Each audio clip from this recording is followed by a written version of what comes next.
Hi friends! Welcome back to Nischala's kitchen. ఈరోజు నిశ్చలాస్ కిచెన్‌లో ఈజీగా మామిడి తాండ్ర ఎలా తయారు చేసుకోవాలో చూద్దాం. ఇది మామిడి పళ్ళ సీజన్ కాబట్టి, ఈ సీజన్‌లో ఇలా చేసి పెట్టుకుంటే సంవత్సరం అంతా కూడా మిస్ అవ్వకుండా మ్యాంగో టేస్ట్‌ని ఎంజాయ్ చేయొచ్చు. బయట షాప్స్‌లో కొనే మామిడి తాండ్రైతే ఖచ్చితంగా పంచదారతోనే చేస్తారు. ఈరోజు మనం పంచదార యూజ్ చేయకుండా బెల్లంతో మామిడి తాండ్ర టేస్టీగా ఎలా తయారు చేసుకోవాలో చూద్దాం. ఇక్కడ నేనైతే బంగినపల్లి మామిడి పళ్ళతో చేస్తున్నాను. మామూలుగా అయితే ఈ తాండ్ర అనేది కలెక్టర్ మామిడికాయలు ఆర్ చిత్తూరు మామిడికాయలు అంటారు కదా! వాటితో చేస్తారు. కమర్షియల్‌గా చేసేవాళ్ళైతే వాటితోనే చేస్తారు. అవి కొంచెం రేట్ తక్కువ కాబట్టి. సో, మీకు అవైలబిలిటీని బట్టి బంగినపల్లి మామిడి పళ్ళతో అయినా చేయండి. లేదంటే చిత్తూరు మామిడితో అయినా చేసేయొచ్చు. ముందుగా మామిడికాయలని శుభ్రంగా వాష్ చేసుకొని, ఇలా పీలర్‌తో పీల్ చేసేసుకోవాలి.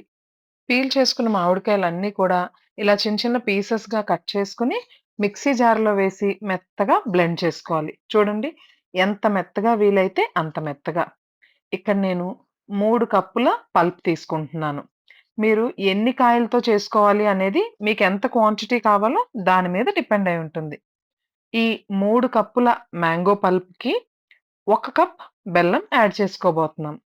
ఇక్కడ నేను ఆర్గానిక్ బెల్లం తీసుకుంటున్నా. ఇది గ్రాన్యూల్ ఫార్మాట్‌లో ఉంటుందనమాట.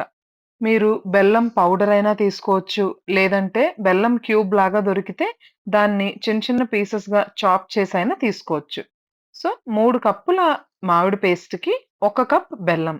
బెల్లం క్వాంటిటీ అనేది మ్యాంగో స్వీట్‌నెస్‌ని బట్టి అండ్ మీ టేస్ట్‌ని బట్టి యాడ్ చేసుకోండి. ఒకవేళ డయాబెటిక్ పేషెంట్స్ ఇంట్లో ఉన్నారు అంటే, ఒక కప్ ఎయకుండా జస్ట్ ఒక పావు కప్పు తీసుకొని కూడా తాండ్ర చేసుకోవచ్చు. బెల్లం వేసిన తర్వాత ఒక్కసారి ఇదంతా కూడా చక్కగా కలుపుకొని దీన్ని స్టవ్ మీద పెట్టుకోవడమే. ఇక్కడ నేను పౌడర్డ్ జాగరీ తీసుకున్నాను కదా! సో, కలుపుతుండగానే సగం కరిగిపోయింది. ఇప్పుడు స్టవ్ మీద పెట్టాక మిగిలింది కూడా కరుగుతుంది. దీన్ని ఇలా కలుపుకుంటూ కుక్ చేసుకోవాలి. ఇది ఉడికించుకునేటప్పుడు బయటికి చిందుతూ ఉంటుంది. సో, అప్పుడప్పుడు మూత పెట్టి కలుపుకుంటూ కుక్ చేసుకోవాలి. చూడండి మూతకి ఏ రకంగా చిందిందో. సో, అప్పుడప్పుడు మూత పెట్టుకుని, కలుపుకుంటూ దీన్ని కొంచెం దగ్గరకొచ్చేంత వరకు కూడా బాయిల్ చేసుకోవాలి. ఎప్పుడు స్టవ్ ఆఫ్ చేయాలి అనంటే, కొంచెం దగ్గరకొచ్చి ఒకలాంటి గ్లాసీ టెక్స్చర్ వచ్చేంత వరకు కూడా అప్పుడప్పుడు కలుపుకుంటూ మూత పెట్టుకుని ఉడికించుకోవాలి. ఇదిలా ఉడుకుతూ ఉండగా ఇందులో ఒక అర టీ స్పూన్ పసుపుని కూడా వేస్తే మంచి కలరొస్తుంది. తాండ్ర కలరనేది మ్యాంగో పేస్ట్ మీదే కాదు, బెల్లం మీద కూడా డిపెండ్ అయి ఉంటుంది. ఇక్కడ నేను వాడిన బెల్లం కొంచెం డార్క్ కలర్‌లో ఉంటుంది. సో, నాకు ఎండ్ రిజల్ట్ వచ్చేటప్పుడు కొంచెం డార్కిష్ కలర్‌లో వస్తుంది. చూడండి ఒక్కసారి స్క్రీన్‌ని గమనించినట్లయితే ఈ మ్యాంగో ప్యూరీ అనేది 4 వైపుల నుంచి ఉడుకుతుంది. ఇప్పుడు ఇందులో ఒక టేబుల్ స్పూన్ నిమ్మరసం యాడ్ చేసుకోవాలి. ఇందులో నిమ్మరసం వేయడం వల్ల మన తాండ్ర గట్టి పడిపోకుండా జెల్లీ టెక్స్చర్ అనేది కరెక్ట్‌గా రావడానికి వేస్తారు. ఓ టేబుల్ స్పూన్ నిమ్మరసం యాడ్ చేశాక ఒకసారి బాగా కలుపుకొని స్టవ్ ఆఫ్ చేసేసుకోవచ్చు. ఇప్పుడు ఒక స్టీల్ ప్లేట్‌ని తీసుకొని దాన్ని నెయ్యితో గ్రీజ్ చేసుకోవాలి. ఇక్కడ నేను తీసుకున్న 3 కప్పుల మ్యాంగో పల్ప్‌కి 2 ప్లేట్లు సరిపోతాయి. సో, 2 ప్లేట్లలో కూడా కొంచెం నెయ్యేసి, నెయ్యితో ప్లేట్ అంతా కూడా గ్రీజ్ చేసి, మనం తయారు చేసి ఉంచుకున్న మ్యాంగో పల్ప్‌ని ఈ ప్లేట్స్ మీద పోసేసుకోవడమే. చూడండి ఈ విధంగా మ్యాంగో పల్ప్‌ని 2 ప్లేట్స్‌లోనూ పోసి సెట్ చేసుకోవాలి. ప్లేట్ అంతా కూడా స్ప్రెడ్ అయ్యేలాగా ఇలా కలుపుకొని, ప్లేట్‌ని ఇలా 2 సార్లు ట్యాప్ చేస్తే ఎయిర్ బబుల్స్ ఏమన్నా ఉంటే అవి కూడా పోతాయి. రెండో ప్లేట్‌ని కూడా అదే విధంగా ప్లేట్ అంతా స్ప్రెడ్ చేసుకొని, ట్యాప్ చేసి ఎండబెట్టుకోవాలి. 2, 3 రోజుల పాటు ఎండితే మ్యాంగో జెల్లీ రెడీ అయిపోతుంది. ఎండబెట్టే ముందు చేయాల్సిన పనేంటి అంటే, దుమ్ము, ధూళి ఏది పడకుండా ఒక కాటన్ క్లాత్‌ని ఈ 2 ప్లేట్ల మీద ఇలా పరుచుకోవాలి. 3, 4 రోజులు ఎండిన తర్వాత మన జెల్లీ ఇలా ఉంటుంది.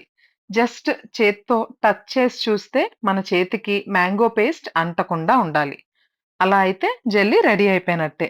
ఇప్పుడు సైడ్స్‌ని నైఫ్‌తో ఇలా స్క్రేప్ చేసి జెల్లీని జాగ్రత్తగా రిమూవ్ చేసేయడమే. జాగ్రత్తగా అని కూడా అంటున్నానే గానీ చాలా ఈజీగా వచ్చేసింది. ఒకసారి స్క్రీన్‌ని గమనించండి. ఎంత తేలిగ్గా జెల్లీ ప్లేట్‌లో నుంచి ఊడొచ్చేసిందో. మామిడి తాండ్ర చేసేటప్పుడు ద మోస్ట్ సాటిస్ఫైయింగ్ పార్ట్ ఈ జెల్లీని ఇలా ప్లేట్‌లో నుంచి తీయడమే. బావుంది కదా!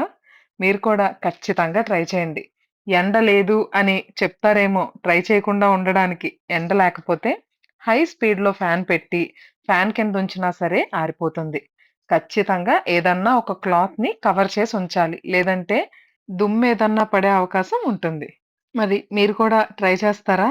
మామిడి తాండ్రని ట్రై చేసి మీకెలా కుదిరిందో కామెంట్ సెక్షన్‌లో తెలియజేయండి. మా ఇంట్లో అయితే మామిడికాయలకి పిచ్చ ఫ్యాన్స్. సీజన్ అయిపోతుంది అని అనిపిస్తే మామిడికాయలతోనే కడుపు నింపేసుకోవాలనుకుంటారు. చూడండి మ్యాంగో జెల్లీ ఎంత పర్ఫెక్ట్‌గా వచ్చిందో. సో, ఖచ్చితంగా ట్రై చేయండి. ఫ్రెండ్స్ అండ్ ఫ్యామిలీ మెంబర్స్‌తో షేర్ చేసుకోండి. Bye everyone.